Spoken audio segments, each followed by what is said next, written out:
And now for a read aloud of The Fisherman and His Wife.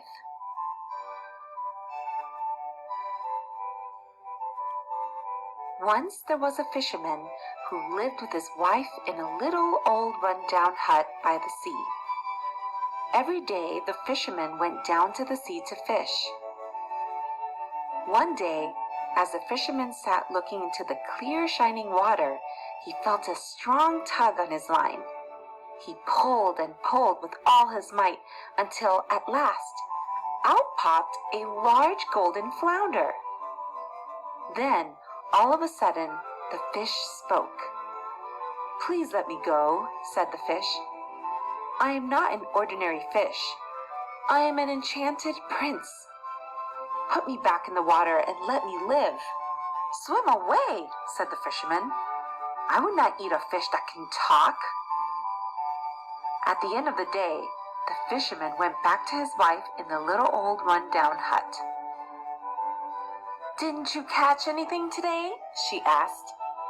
"No," said the fisherman. "I did catch one fish, but he told me he was an enchanted prince and asked me to throw him back, so I did." "You fool," said the wife. "That was a magic fish. You should have asked him for something." "Like what?" said the fisherman.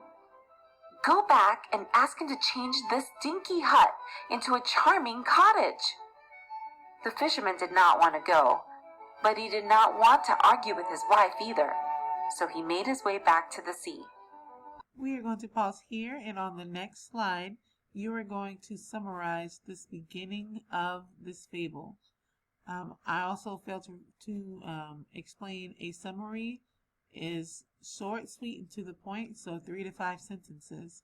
So you're going to use 1 to 2 sentences just for the beginning, 1 to 2 sentences to summarize the middle, and then 1 to 2 sentences to summarize the end.